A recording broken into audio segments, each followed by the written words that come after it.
கடகராசியை பொறுத்த வரைக்கும் பார்த்தீங்கன்னா உங்களுக்கு இதில் நம்ம சொல்றதுக்கு ஒன்றுமே இல்லைன்னு வச்சுக்கோங்களேன். கடகராசியில் பியூரா நம்ம வந்து உண்மையாக வந்து பார்த்தோம்னா மேஷராசிக்கே ரொம்ப நேரம் சொல்லிட்டேன், அதுவே சொல்லியிருக்க வேண்டிய அவசியம் இல்லை.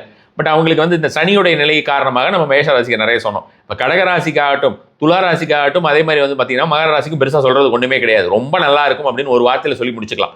அந்த அளவுக்கு நீங்கள் எதிர்பார்க்காத அளவுக்கு ஒரு மாறுதலை பெறப்போகிறீர்கள் அப்படின்ற மாதிரியான விஷயமா சொல்லலாம். பட் அகைன் இந்த அதிசாரம் அப்படின்னு சிம்மத்துக்கு அவர் போயிட்டு வர்றது, சிம்மத்திலேயே அவர் வந்து வக்கரமாகிறது, இந்த மாதிரியான டைம் எல்லாம் கொஞ்சம் அந்த பலன் குறையும். அந்த பலன் குறையிறது எப்படி இருக்கும்னா, நம்ம வந்து ரொம்ப இருந்துகிட்டே நம்ம வந்து பாயில் படுத்துக்கிட்டு இருக்கோம். ஒரு பஞ்சு மெத்த ரொம்ப பயங்கர ஒரு அல்ட்ரா குஷனில் போய் படுத்துட்டோம் திடீர்னு. அப்படி படுத்துட்டே இருந்துட்டு அதுக்கப்புறம் வந்து பார்த்தோன்னா திடீர்னு இறங்கி நார்மல் மேட்ரஸில் படுக்க சொல்கிறாங்க அப்படின்ற மாதிரி இருந்தால் ஒரு ஓரளவுக்கு தான் குஷன் இருக்குது, அதில் படுக்க சொல்கிறாங்கன்னா எப்படி இருக்கும் ஒரு ஃபீல்? அந்த ஒரு ஃபீல் தான் வந்து பார்த்தீங்கன்னா கடகராசிக்கோ துளாராசிக்கோ மகர ராசிக்கோ இருக்க போகுதே தவிர உங்களுக்கு அங்கிருந்து தொப்புன்னு தரையில் விழுந்துட மாட்டீங்க. ஸோ அந்த மாதிரியான ஒரு பயப்பட வேண்டிய அவசியம் கிடையவே கிடையாது கடகராசினருக்கும் கூட.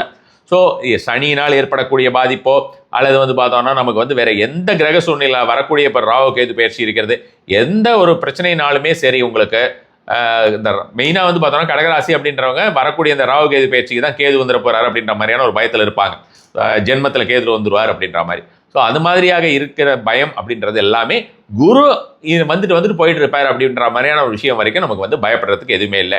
குழந்தைகள்னால் எல்லா விதத்துலையும் சந்தோஷம், திருமணம் நடக்கிறது, நிறைய மந்திரங்கள் சொல்ல ஆரம்பிப்பீங்க, கோயில்களில் கஷேத்ராடனங்கள் ஏகப்பட்ட கஷேத்ராடனங்கள் போவீங்க, உங்களுக்கு வந்து ரொம்ப நாளாக சொத்து வர வேண்டியிருக்கு எங்கே இருந்தாவது அப்படின்ற மாதிரி தானே அது சொத்து வரும், குலதெய்வத்துடைய அருள் கிடைக்கும். இது எல்லாமே ரொம்ப ரொம்ப ஒண்டர்ஃபுல்லாக கிடைக்கக்கூடிய ஒரு வாய்ப்புகள் நமக்கு வந்து கடகராசியினருக்கு இருக்கிறது.